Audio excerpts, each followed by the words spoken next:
हरे कृष्णा। आप सभी लोगों का स्वागत है। आज के सत्र में हम पढ़ रहे हैं श्री कृष्ण लीला बुक। उसका नया अध्याय आज हम शुरू करेंगे। 48 चैप्टर नंबर, जिसका नाम है श्री कृष्ण का भक्तों को आनंद प्रदान करना। सत्र का शुभारंभ जो है वो हम श्री मंगलाचरण के साथ आरंभ करेंगे। ओम अज्ञानतिमिरान्धस्य ज्ञानाञ्जनशलाकया चक्षुरुन्मिलितं येन तस्मै श्रीगुरुवे नमः। श्रीचैतन्यमनोभीष्टं स्थापितं येन भूतले स्वयं रूपः कदा मह्यं ददाति स्वपदान्तिकम्।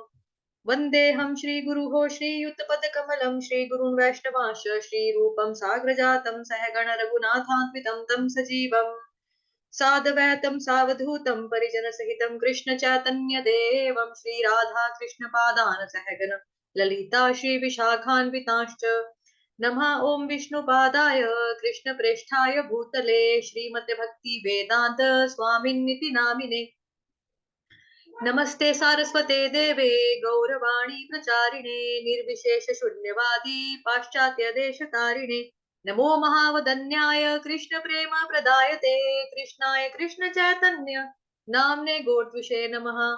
हे कृष्ण करुणा सिंधो दीनबंधो जगतपते गोपेश गोपिका कांत श्री राधा कांत नमोस्तुते तप्त कांचन घोरांगी राधे वृंदावनेश्वरी वृषभानुसुते देवी प्रणमामि हरिप्रिये वाञ्छाकल्पतरुभ्यश्च कृपा सिन्धुभ्येव च पतितानां पावनेभ्यो वैष्णवेभ्यो नमो नमः। जय श्री कृष्ण चैतन्य प्रभु नित्यानंद श्री अद्वैत गदाधर श्रीवासादि गौर भक्त वृंद। हरे कृष्ण कृष्ण कृष्ण हरे हरे हरे राम राम राम हरे हरे। हरे कृष्ण कृष्ण कृष्ण हरे हरे हरे राम राम राम हरे हरे। हरे कृष्ण कृष्ण कृष्ण हरे हरे हरे राम राम राम हरे हरे। हरे कृष्ण। आप सभी लोगों का स्वागत है आज के सत्र में। तो हम पढ़े श्री कृष्ण लीला बुक।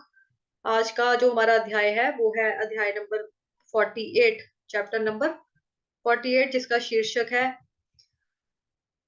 श्री कृष्ण का भक्तों को आनंद प्रदान करना। सत्र का भी मैं शुभारंभ कर लेती हूँ रीडिंग से। बाकी जिसको पढ़ना होगा हैंड रेस कर सकते हैं।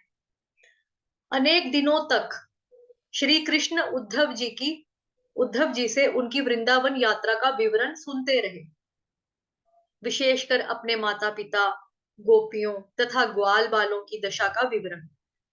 भगवान श्री कृष्ण पूरी तरह से संतुष्ट थे कि उद्धव जी अपने उपदेशों तथा श्री कृष्ण के संदेश द्वारा वृंदावन के निवासियों को सांत्वना देने में सफल हुए।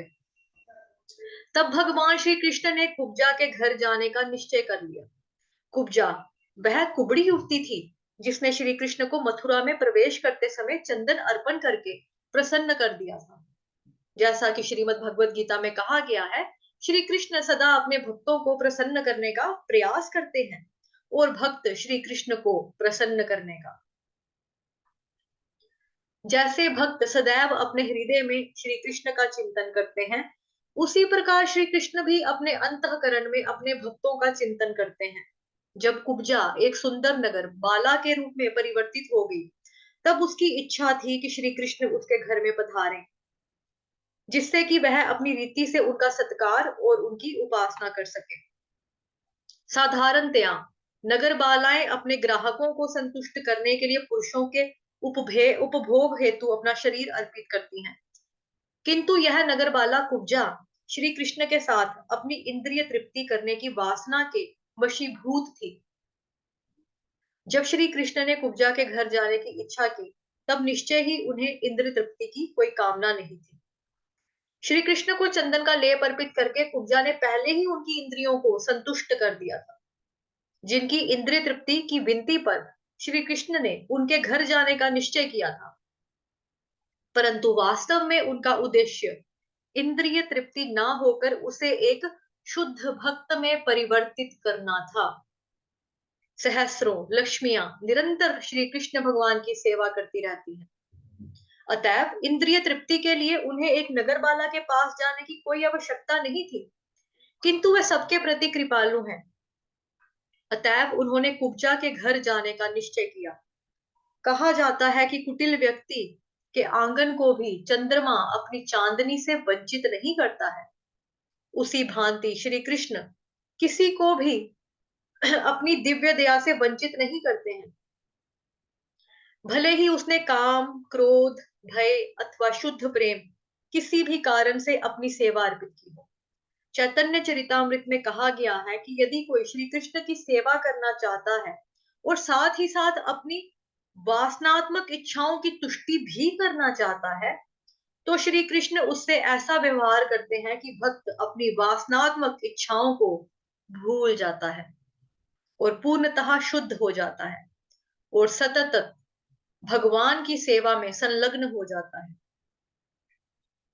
अपने वचनों को पूर्ण करने के लिए उद्धव सहित श्री कृष्ण कुब्जा के घर गए, जो अपनी काम वासनाओं की तुष्टि के लिए कृष्ण को बुलाने को अत्यंत उत्सुक थी। जब श्री कृष्ण उनके घर पहुंचे तो उन्होंने देखा कि उसके घर की समस्त सज्जा इस प्रकार से की गई थी जो मानव की वासना को उत्तेजित कर सके। इससे ऐसा आभास मिलता है कि वहां बहुत से नग्न चित्र थे, जिसके ऊपर मंडप तथा मोतियों की मालाओं से सुसज्जित ध्वज थे। सुखदायक पलंग तथा गद्देदार आसन थे। कक्षों में पुष्प मालाएं लटकी हुई थी और वे धूप और अगरू से सुगंधित थे। कक्षों में सुगंधित जल का छिड़काव किया गया था। सुंदर दीपक कमरों को प्रकाशित कर रहे थे। जब कुब्जा ने देखा कि उसके घर आने के, अपने वचन का पालन करने के उद्देश्य से श्री कृष्ण उनके घर आए हैं, तो वह तत्काल उनके स्वागतार्थ मतलब स्वागत करने के लिए आसन से उठ गई। अपनी अनेक सखियों से वह श्री कृष्ण के अत्यंत आदर एवं सम्मान पूर्वक वार्तालाप करने लगी। श्री कृष्ण को बैठने के लिए उत्तम आसन प्रदान करने के पश्चात उसने अपने पद के अनुकूल भगवान श्री कृष्ण की उपासना की। कुब्जा व उसकी सखियों ने उद्धव जी का भी इसी भांति स्वागत किया, किंतु उद्धव जी श्री कृष्ण की बराबरी के स्तर पर बैठना नहीं चाहते थे, अतः वे धरती पर बैठ गए।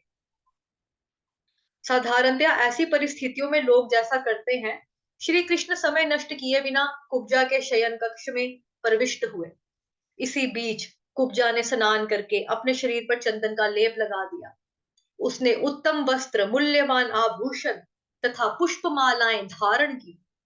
पान तथा अन्य नशीली वस्तुएं चबाते हुए तथा अपने ऊपर सुगंध छिड़कते हुए वह श्री कृष्ण के समक्ष आई। माधव नाम से प्रसिद्ध लक्ष्मीपति श्री कृष्ण के समक्ष वह अत्यंत शिष्टता से खड़ी हो गई। उसकी स्मित दृष्टि और चंचल नेत्र स्त्री सुलभ लज्जा से पूर्ण थे।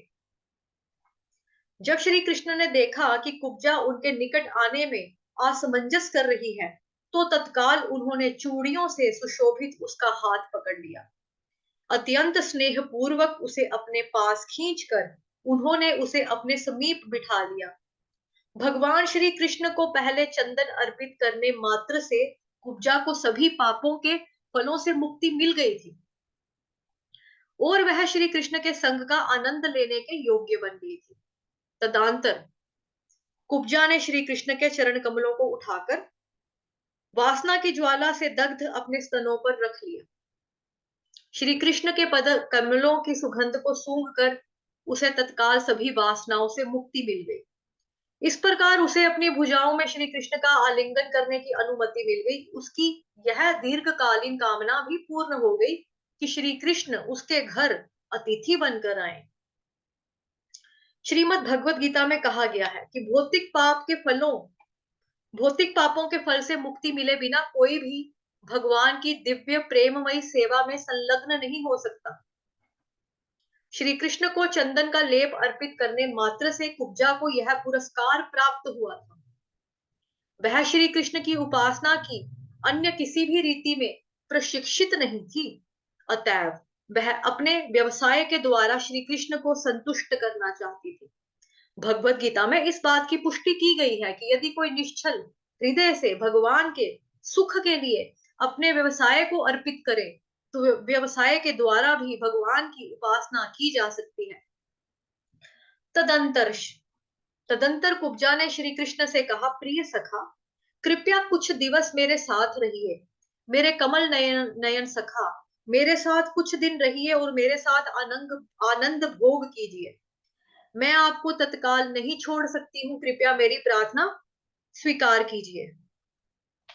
जैसा कि वैदिक सूत्रों में कहा गया है कि श्री भगवान की अनेक शक्तियां हैं, महाजनों के विचार में कुब्जा श्री कृष्ण की भू शक्ति का प्रतिनिधित्व करती है, जैसे कि श्रीमती राधिका रानी उनके चित्त शक्ति का प्रतिनिधित्व करती है। यद्यपि कुब्जा ने श्री कृष्ण से कुछ दिनों तक उनके साथ रहने की प्रार्थना की, किंतु उन्होंने विनय पूर्वक उसे प्रतीति करा दी कि उनके लिए उसके साथ रहना संभव नहीं है। इस भौतिक जगत में श्री कृष्ण कभी कभी ही आते हैं, किंतु आध्यात्मिक जगत से उनका संबंध नित्य है। वैकुंठ लोक अथवा गौलोक वृंदावन में श्री कृष्ण सदैव उपस्थित रहते हैं। आध्यात्मिक जगत में उनकी उपस्थिति के लिए जो परिभाषात्मक शब्द प्रयुक्त होता है वह है प्रकट लीला। मधुर शब्दों से कुब्जा को संतुष्ट कराने के उपरांत श्री कृष्ण संबंध उद्धव सहित अपने घर लौट आए। श्रीमद् भागवतम में एक चेतावनी दी गई है कि श्री कृष्ण की उपासना सरल नहीं है, क्योंकि वे विष्णु तत्वों के प्रमुख श्री भगवान हैं। श्री कृष्ण की उपासना करना अथवा उनसे संबंध रखना कोई सरल कार्य नहीं है। विशेष रूप से ये उन भक्तों के लिए चेतावनी है जो माधुर्य प्रेम के माध्यम से श्री कृष्ण की ओर आकर्षित होते हैं। कि उनको लगता है कि गोपियों का जो भाव था वही वाला भाव हमारा हो जाए, तो वैसा ही हम भी करें, वैसा हमारे साथ हो, तो हम गोपी बनकर ऐसा, मतलब बट ऐसा पॉसिबल है ही नहीं रियल में, क्योंकि गोपियों की बराबरी कोई कर ही नहीं सकता। उनके अगर गोपियों के सामने कृष्ण भगवान होते थे तो उनको बिना आंखों के पलके के झपके बिना देखती रहती थी। जब नहीं होते थे तो वो उन्हीं का चिंतन करती रहती थी, उन्हीं की लीलाओं के बारे में गुणगान करना, चर्चा करनी, बातें करनी, याद करना, स्मरण करना। तो उनके दिल दिमाग से तो भगवान कभी गए ही नहीं। लेकिन हम लोगों के दिल दिमाग जो होते हैं, भगवान की माला जब हमने हाथ में पकड़ी होती है, हरे कृष्ण महामंत्र का जाप भी कर रहे होते हैं, तो हमें क्या होता है, गैस के ऊपर दूध चढ़ाया हुआ है, कहीं वो ना उबल जाए। फ्रिज में आटा देख लो, पहले चेक कर लो कि पूरा हो जाएगा या वो भी गूंद रहा है। तो हमको तो भौतिक चिंताएं साथ साथ लगी रहती है। जब हम आध्यात्मिक मतलब उसमें भी अगर हम कर रहे हैं कुछ भक्ति करते वक्त भी हमको ऐसी चीजें याद आती है। ठीक है, कोई पढ़ना चाहता है तो हैंड रेस कर सकता है। प्लीज थोड़ा जल्दी किया करो। ओके, मैं ही पढ़ लेती हूँ। जो माधुर्य प्रेम के माध्यम से श्री कृष्ण की ओर आकर्षित होते हैं। श्री कृष्ण के प्रत्यक्ष संबंध के द्वारा इंद्रिय तृप्ति की कामना करना उनके लिए हितकर नहीं है। वास्तव में इंद्रिय तृप्ति की क्रियाएं भौतिक हैं। आध्यात्मिक जगत में चुंबन आलिंगन जैसे लक्षण तो है, किंतु भौतिक जगत में जैसी इंद्रिय तृप्ति की प्रक्रिया होती है वैसा कोई प्रक्रिया नहीं है। यह चेतावनी मुख्यतः उन लोगों के लिए है जो सहजिया नाम से जाने जाते हैं और यह मानकर चलते हैं कि श्री कृष्ण एक सामान्य मानव है। वे एक विकृत तरीके से उनके साथ यौन जीवन भोगना चाहते हैं। आध्यात्मिक संबंध में इंद्रिय तृप्ति सर्वाधिक नगण्य है। जो कोई श्री कृष्ण के साथ विकृत इंद्रिय तृप्ति का संबंध रखने की कामना करता है, उसे अल्प बुद्धि समझना चाहिए। उसकी प्रवृत्ति के शुद्धिकरण की आवश्यकता है। कुछ काल पश्चात श्री कृष्ण ने अक्रूर जी के घर जाने के अपने वचन को पूर्ण किया। श्री कृष्ण से अक्रूर जी का उनका सेवक का संबंध था और श्री कृष्ण उनसे कुछ सेवा लेना चाहते थे। बलराम जी तथा उद्धव जी अक्रूर जी के घर पहुंचे। तब अक्रूर जी आगे आकर उद्धव से गले मिले और भगवान श्री कृष्ण और बलराम जी दोनों को सादर प्रणाम किया। श्री कृष्ण, बलराम जी और उद्धव जी ने भी अक्रूर जी को प्रणाम किया। अक्रूर जी ने सबको बैठने के लिए उचित आसन दिया। जब वे सुविधा पूर्वक बैठ गए, तब अक्रूर जी ने उनके चरण पखारे और वह जल अपने सिर पर छिड़का। ठीक है, मतलब भगवान जी के चरण धोए, उसके बाद वो जो जल था पवित्र जल, वो अपने सिर पर छिड़क दिया। तत्पश्चात नियमित उपासना के रूप में अक्रूर जी ने उन्हें उत्तम वस्त्र, पुष्प तथा चंदन का लेप अर्पित किया। वे तीनों ही अक्रूर जी के व्यवहार से अत्यंत संतुष्ट हो गए। तत्पश्चात भूमि पर शीश रखकर अक्रूर जी ने श्री कृष्ण के समक्ष प्रणाम किया। इसके उपरांत श्री कृष्ण के पादार बिंदों को अपनी गोद में रखकर अक्रूर जी उन्हें धीरे धीरे दबाने लगे। जब अक्रूर जी श्री कृष्ण और बलराम जी की उपस्थिति से पूरी तरह से संतुष्ट हो गए, तब श्री कृष्ण प्रेम के कारण उनके नयनों में अश्रु भर आए और वे इस प्रकार उनकी स्तुति करने लगे। प्रिय कृष्ण भगवान बलराम, यह आपकी अतीब कृपा है कि आपने कंस तथा उसके सहयोगियों का वध कर दिया। यदुवंश के समस्त परिवार को आपने महान संकट से उबार लिया। महान यदुवंश की रक्षा करके आपके कार्य को यदुवंशी सदैव स्मरण करेंगे। प्रिय भगवान श्री कृष्ण जी और बलराम जी, आप दोनों ही मूल पुरुष हैं जिनसे सभी वस्तुओं की उत्पत्ति होती है। अब यहाँ पर क्या ध्यान देने वाली बात है कि आप दोनों ही मूल पुरुष हैं, मूल पुरुष, ठीक है, जिनसे क्या होता है, सभी वस्तुओं की उत्पत्ति होती है। आप सभी कारणों के मूल कारण हैं। आपकी शक्ति अचिंत्य है और आप सर्वव्यापी हैं। सर्व कारण कारण, सभी कारणों के कारण है। आपकी शक्ति अचिंत्य है, अचिंत्य है जिसके हम चिंतन नहीं कर सकते, और आप सर्वव्यापी, आप हर जगह पर मौजूद हैं। आपके अतिरिक्त और कोई भी स्थूल या सूक्ष्म कार्य कारण नहीं है। वेदों के अध्ययन से प्रतीत होने वाले पर ब्रह्मा आप ही हैं। अपनी अचिंत्य शक्ति के द्वारा आप हम सबके सम्मुख दृष्टिगोचर होते हैं। आप अपनी ही शक्तियों से इस सृष्टि की रचना करते हैं और आप स्वयं इसमें प्रवेश कर जाते हैं। कोई रीड करना चाहता है? विनीता माता जी पढ़ना है या कोई और? माता हरे जी, कृष्ण माता जी, दंडवत प्रणाम। माता जी प्लीज पढ़ना है यहाँ से। उसके बाद अभय प्रभु जी, जी आपकी बारी दे देंगे, ठीक है, निवेदिता माता जी, उसके बाद आपकी दे देंगे। हरे कृष्ण। हरे कृष्ण। जिस प्रकार पंचभूत पृथ्वी, जल, अग्नि, वायु तथा आकाश विभिन्न प्रकार के शरीरों द्वारा व्यक्त सभी पदार्थों में वितरित रहते हैं, उसी भांति अपनी ही शक्ति से निर्मित अनेक प्रकार के शरीरों में आप अकेले ही प्रवेश कर जाते हैं। आप शरीर में व्यष्टिक आत्मा के रूप में तथा साथ ही साथ स्वतंत्र परमात्मा के रूप में प्रवेश करते हैं। भगवत गीता में इस बात की पुष्टि की गई है कि भौतिक शरीर का निर्माण आपकी अपराशक्ति के द्वारा होता है और आत्माएं आपके ही विभिन्न अंश हैं तथा परमात्मा आपका अंतर्यामी प्रतिनिधि है। ये भौतिक शरीर, जीव तथा परमात्मा एक व्यष्टिक प्राणी का निर्माण करते हैं, किंतु मूल रूप से वह सब एक भगवान की ही विभिन्न शक्तियां हैं।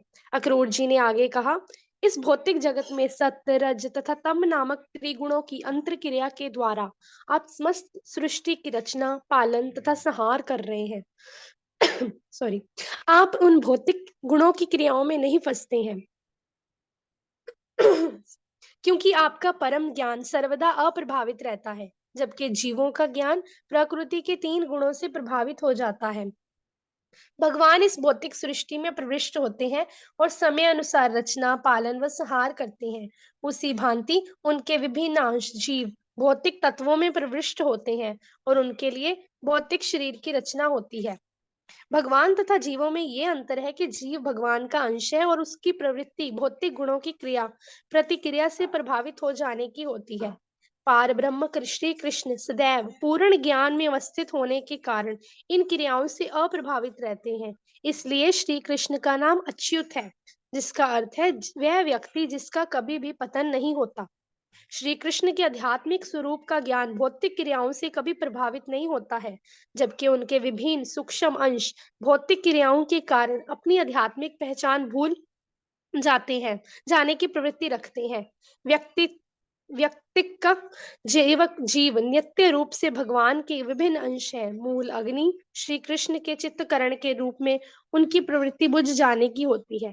अतः जीव भौतिक क्रियाओं से प्रभावित हो सकते हैं, जबकि कृष्ण कभी नहीं हो सकते। अक्रूर जी ने आगे कहा, अल्पज्ञ मानव ब्रह्मवश अपने दिव्य रूप को भी भौतिक शक्ति यानी माया से निर्मित समझते हैं। यह धारणा किसी भी रूप में आपके लिए प्रयुक्त नहीं की जा सकती।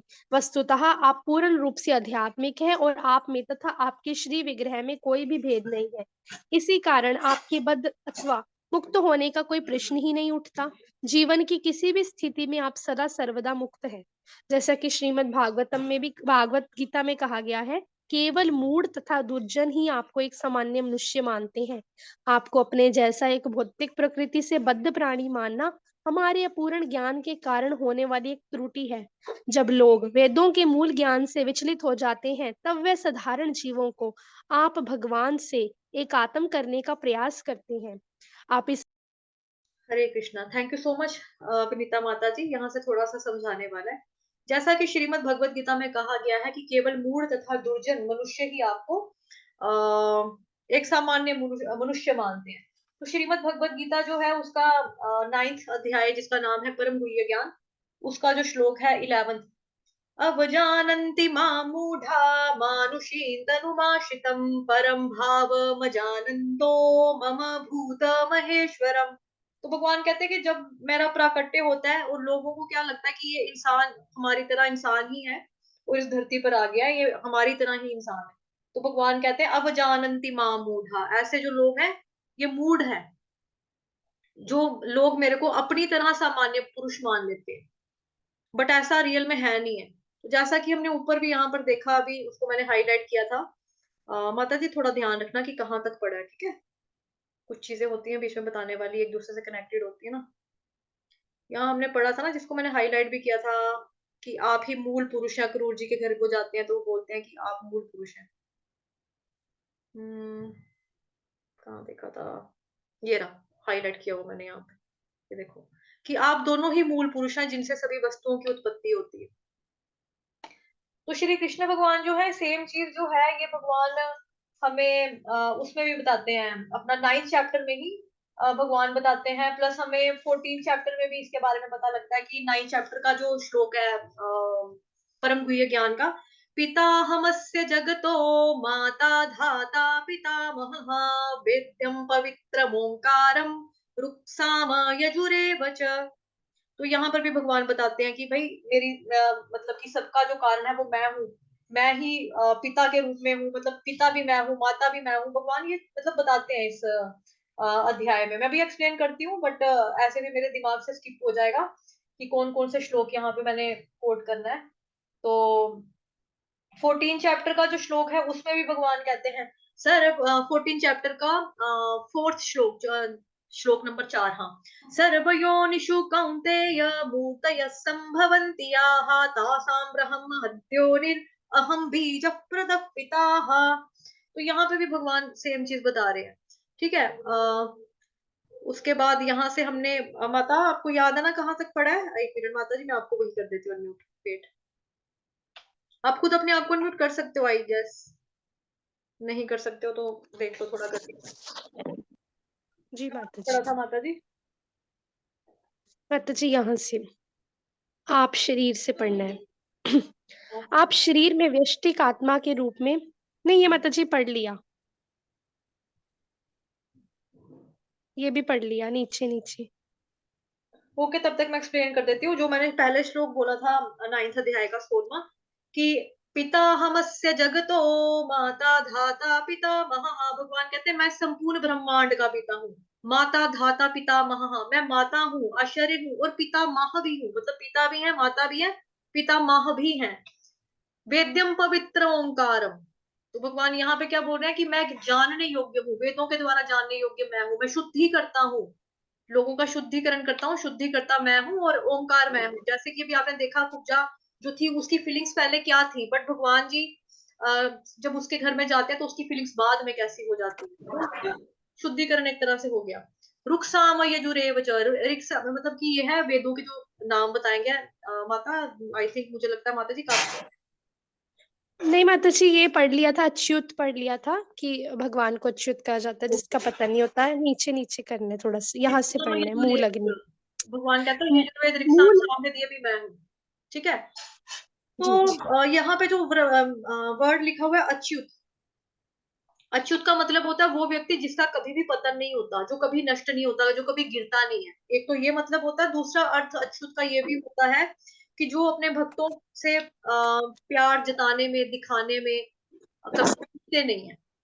तो हम लोग जो है, हम लोग चूक जाते हैं, भगवान जो है वो कभी चूकते नहीं है, हम चूक जाते हैं। जैसे कोरोना वायरस के दौरान क्या हुआ था, आप लोगों ने देखा होगा कि लोगों को जिनसे प्यार था, मतलब अपनी खुद की फैमिली, खुद के पापा या खुद के बच्चे या खुद की हस्बैंड वाइफ, ऐसे जो भी था, जब उनके घर में वायरस का ऐसे हो गया तो उन लोगों ने, कई केसेस ऐसे हुए कि उन लोगों ने डेड बॉडी लेने से भी मना कर दिया कि हम संस्कार नहीं करेंगे। म्यूनसिपैलिटी वालों को बोला हम, हमारा कोई लेन देन नहीं है, आप देख लो, हमने नहीं लेनी। बॉडी लेने से मना कर दिया, संस्कार करने से मना कर दिया। क्यों?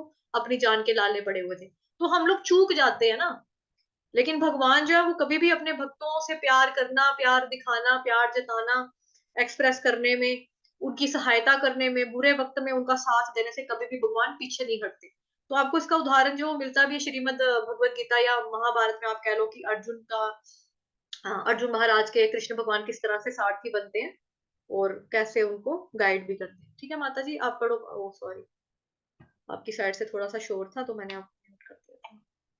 लो माता जी, पढ़ लो। हरे कृष्ण। हरे कृष्ण। मूल अग्नि श्री कृष्ण के चित्तकरण के रूप में उनकी प्रवृत्ति बुझ जाने की होती है। अतः जीव भौतिक क्रियाओं से प्रभावित हो सकते हैं, जबकि कृष्ण कभी नहीं हो सकते। माता जी अक्रूर पढ़ जी लिया ने था। आगे कहा। माता जी पढ़ लिया था हाँ, आपने। ये पढ़ लिया था माता जी। पढ़ लिया था। नीचे नीचे है। बस बस बस, ऊपर ऊपर ऊपर चला गया माता जी, ऊपर थोड़ा सा ऊपर।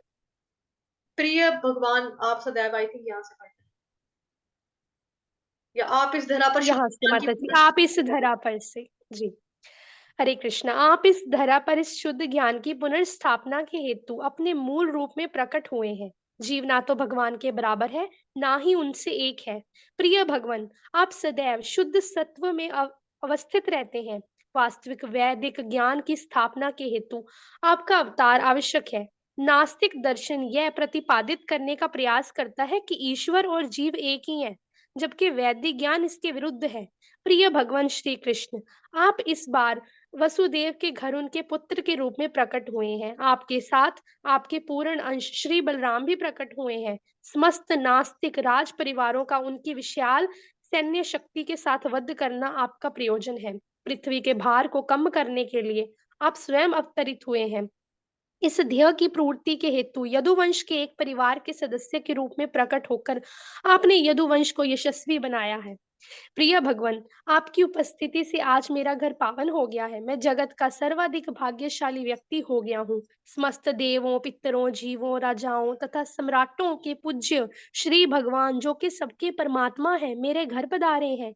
उनके चरण कमलों का जल यानी गंगा जल तीनों लोकों को पावन कर रहा है, और अब वह दया करके मेरे घर पधारे हैं। वस्तुतः तीनों लोकों के ज्ञानी जनों में ऐसा कौन है जो आपके पद कमलों की शरण में आकर आपके प्रति समर्पण नहीं करेगा? ये जानते हुए कि आपने भक्तों के प्रति आपके समान स्नेह में और कोई नहीं हो सकता, कौन ऐसा मूर्ख है जो आपका भक्त बनना अस्वीकार करेगा? समस्त वैदिक साहित्य में ये घोषणा की गई है कि आप सभी जीवों के सर्वाधिक प्रिय मित्र हैं। भगवत गीता में भी इस बात की पुष्टि की गई है। सुहृदम सर्वभूतानाम, आप अपने भक्तों की इच्छाओं को। हरि बोल माता जी। ये जो यहाँ पे लिखा है सुहृद, सुहृदम सर्वभूता नाम, बेसिकली ये जो है बहुत इंपॉर्टेंट है। और जो लोग भक्ति शास्त्री कर रहे हैं या जो लोग प्रचारक का कोर्स कर रहे हैं या बनने का है उनका, वो लोग प्लीज इसको नोट करके रखेंगे। ये है श्रीमद् भगवत गीता, चैप्टर नंबर 5। ठीक है, 5वें अध्याय का 29वां श्लोक है। और इसका जो टाइटल यूजली होता है वो होता है कि इसको शांति सूत्र के नाम से जाना जाता है, शांति सूत्र के नाम से। भोक्ताराम यज्ञ तपसाम सर्वलोक महेश्वरम सुहृदम सर्वभूतानाम ज्ञात्वा माम शांति पृच्छति। तो जो जिसको भी शांति चाहिए तो वो शांति कैसे गेन कर सकता है, उसको ये 3 बातों का पता होना चाहिए। भोक्ताराम यज्ञ तपसाम, कि जो भी हम भक्ति करते हैं, जो भी हम यज्ञ करते हैं, उसको भोगने वाले जो हैं, मतलब कि किसकी प्रसन्नता के लिए वो चीजें होती हैं कि सारी की सारी, भोगने वाले कौन है? सुप्रीम जो इंजॉयर है वो है कृष्ण भगवान। सभी लोगों के ईश्वर कौन है? सर्वलोक महेश्वरम, सभी लोगों के सर्वलोक महेश्वरम, मतलब कि महा ईश्वर। सभी लोगों के जो महा ईश्वर है वो कौन है? कृष्ण भगवान है। सुहृदम सर्वभूतानाम, इसका मतलब है कि भगवान जो है सभी के हितैषी हैं, सभी के फ्रेंड हैं, सभी के मित्र हैं, सभी का भला चाहने वाले हैं। जैसे हम, क्या होता है कि हमारे मन में कभी आ जाए कि हम फलाने से बदला लेंगे, हम उसको मारेंगे, वो मेरा दुश्मन है। लेकिन अगर जब भक्ति हम करेंगे, जब हम भक्त बन जाएंगे, तो हमें लगेगा कि नहीं, जिस तरह से मैं भगवान का बच्चा हूँ, उसी तरह से वो जो मेरा दुश्मन, जिसको मैं समझ रहा हूँ, समझ रही हूँ, वो भी भगवान का ही बच्चा है, वो भी उन्हीं के घर से आया है, तो वो मेरा दुश्मन कैसे हो सकता है? भगवान के अगर हम सारे बच्चे हैं, तो वो तो हम भाई बहन हुए एक तरह के, तो हम दुश्मन तो नहीं है। तो फिर सुहृदम सर्वभूता नाम, भगवान सबके हितैषी हैं, जिस तरह से वो मेरे हितैषी हैं, उसी तरह से वो मेरे फ्रेंड या मेरे दुश्मन सबके हितैषी हैं। तो ये तीन चीजें हैं, अगर कोई व्यक्ति इस चीज को समझ जाएगा, ज्ञात्वा माम शांति मुरुच्छति, ज्ञात्वा अगर कोई जान जाएगा किसी को इन चीजों का, तीन बातों का ज्ञान हो जाएगा, शांति मुरुच्छति, तो उसको शांति जो है अपने आप प्रदान हो जाएगी। दोबारा से श्लोक मैं सुना रही हूँ, दोबारा से सुनेंगे। भोक्तारम यज्ञ तपसा सर्वलोक महेश्वरम सुहृद सर्वभूतानां सुहृदम सुहृदम सर्वभूतानां ज्ञात्वा माम शांति मृच्छति। ठीक, तो शांति सूत्र के नाम से इस श्लोक को जाना जाता है कि श्रीमद् भगवत गीता में शांति सूत्र कौन है, कौन सा वर्ष है, तो वर्ष नंबर 29, चैप्टर नंबर 5। क्लियर? चलो माता जी आगे बढ़ लो। आपको लगेगा मुझे बार बार म्यूट करिए, लेकिन ये चीज बहुत इंपॉर्टेंट थी। हरे कृष्णा माता जी। हरे कृष्णा माता जी, इसका मतलब ये भी हुआ ना कि हम जो भी यज्ञों का, जो भी हम यज्ञ करते हैं, उसका सारे सबका फल हम भगवान को अर्पित करते हैं। हाँ, इसका मतलब ये है, सबसे बड़ी बात है ना, भोक्ताराम, भोगने वाले जो हैं। क्योंकि हम लोग क्या करते हैं, अपने सेल्फ ग्रेटिफिकेशन के लिए हम लोग खुद को भोक्ता मानते हैं, खुद को भोक्ता मानते हैं, तो अपने आप को संतुष्ट करते रहते हैं। अपने आप जो हमारा जो संतुष्टि है वो कभी होती नहीं है। पॉजिटिव चीज, अगर हमने जो चीज मांगी थी, अगर वो हमको मिल गई, तब भी हमको लगता है इससे ज्यादा मिल जाती तो, और मिल जाती तो। और जब हमें नहीं मिलती है, हाय नहीं मिल रही, नहीं मिल रही, नहीं मिल रही, तब हम फ्रस्ट्रेट होते हैं। और अगर मिल जाती है, मिलने के बाद हमने 10 बारी उसको भोगा, 15 बार भोगा, 50, 100 बार भोगा, 101 बारी भोगने के बाद हमको एहसास होगा मजा नहीं आया, कुछ और चाहिए, तो हम कभी संतुष्ट नहीं होते। लेकिन अगर हम ये जी। अपना जो कार्य, हम ये समझ लेंगे इस बात में कि भोक्ता राम यज्ञ तपसाम, कि भगवान जो है वही सुप्रीम इंजॉयर है, सभी की सभी चीजें जो है वो उनकी खुशियों के लिए हो रही है। जैसा कि अभी हमने पूरे चैप्टर में भी पढ़ा यहाँ पर, कि जो कुछ भी हो रहा है वो भगवान की प्रसन्नता के लिए हो रहा है, जो भी चीजें हो रही हैं। ये नहीं है कि हम अपने खुशियों के लिए कर रहे हैं, भगवान की प्रसन्नता के लिए कर रहे हैं। तो जब हम भगवान की प्रसन्नता को केंद्र में रखकर चीजें करते हैं, तो ऑटोमेटिकली हम लोग शांत रहते हैं, काम रहते हैं। मतलब काम, मतलब CALM वाला काम मेरा मतलब है। ठीक है, काम काम वाला मेरा मतलब नहीं है, मतलब हम लोग शांत जी। रहते हैं। ठीक है। और सर्वलोक महेश्वरम, दूसरा पॉइंट, कि हमें ये जानना है कि सभी लोकों के स्वामी, ये कौन सा लोक है? मृत्यु लोक। इसके स्वामी तो कृष्ण भगवान मतलब है ही है। जितने भी लोग हैं, 14 प्रकार के लोग हैं, सभी लोगों के स्वामी जो है वो कौन है? महाईश्वरम, मतलब कि महाईश्वर। सभी लोगों के महाईश्वर कौन है? वो स्वयं कृष्ण भगवान है। उसके बाद सुहृदम, सुहृदम भगवान सबके हृदय में भी स्थित है। सर्वभूता नाम, अब भूता नाम का मतलब ये नहीं है कि जो मर गया उसको भूत बोलते हैं। भूता नाम, जिसका शरीर जो है, जिस जीव का, जिस प्राणी का शरीर जो है, वो पंच महाभूत से बना है, जल पृथ्वी वायु अग्नि आकाश, सभी का इन्हीं से बना हुआ है, इसी में मिलना है।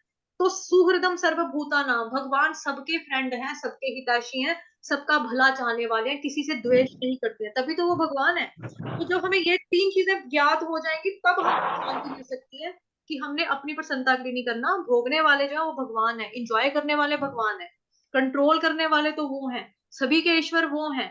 और मुझे, मेरा कोई भी दोस्त या कोई दुश्मन नहीं है, क्योंकि जिस तरह से अगर मैं किसी व्यक्ति को अपना दुश्मन मानती हूँ, भगवान का वो भी बच्चा है, भगवान का मैं भी बच्चा हूँ, तो हम दुश्मन कैसे हो सकते हैं?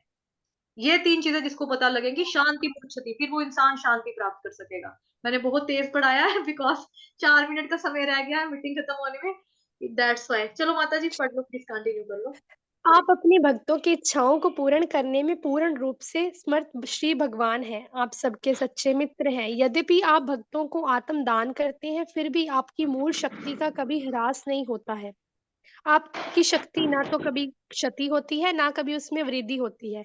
प्रिय भगवान, महान योगियों और देवों के लिए भी आपकी लीलाओं को ठीक-ठीक से समझना कठिन है।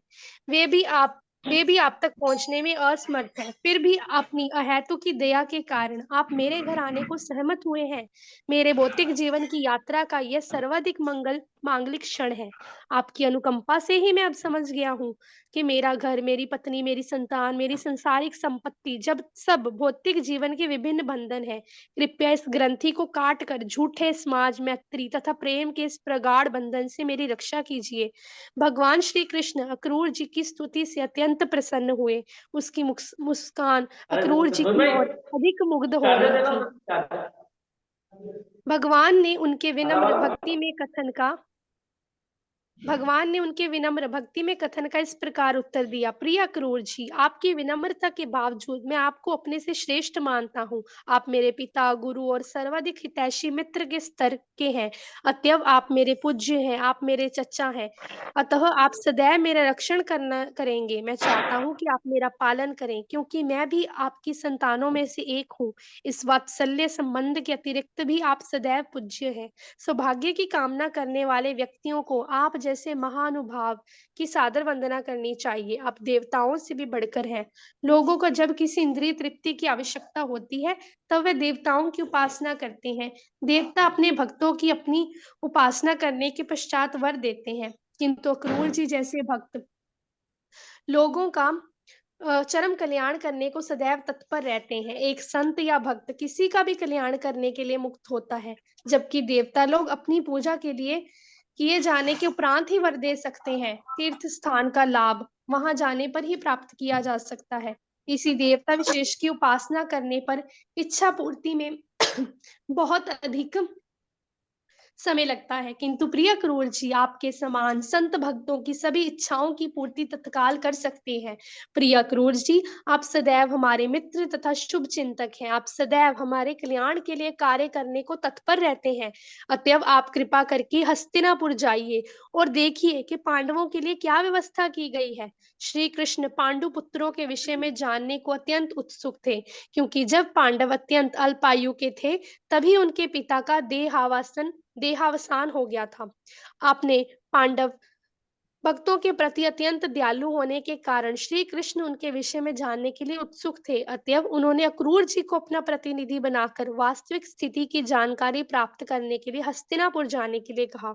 श्री कृष्ण ने आगे कहा, मैंने सुना है कि राजा पांडु की मृत्यु के उपरांत उनके अल्पायु पुत्र युधिष्ठिर, भीम, अर्जुन, नकुल और सहदेव अपनी विधवा माँ के साथ धृतराष्ट्र के संरक्षण में आ गए हैं, जो उनके संरक्षक के रूप में उनकी देखरेख करने वाले हैं।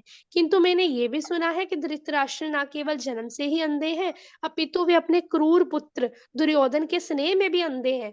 पांचों पांडव राजा पांडु के ही पुत्र हैं, किंतु दुर्योधन की योजनाओं तथा कुचक्रों के कारण धृतराष्ट्र पांडवों के प्रति अनुकूल व्यवहार नहीं करते हैं। कृपया आप वहां जाइए और इस तथ्य का अध्ययन कीजिए कि पांडव धृतराष्ट्र चार्जर। पांडवों ने कैसा व्यवहार कर रहे हैं, पांडवों से कैसा व्यवहार कर रहे हैं।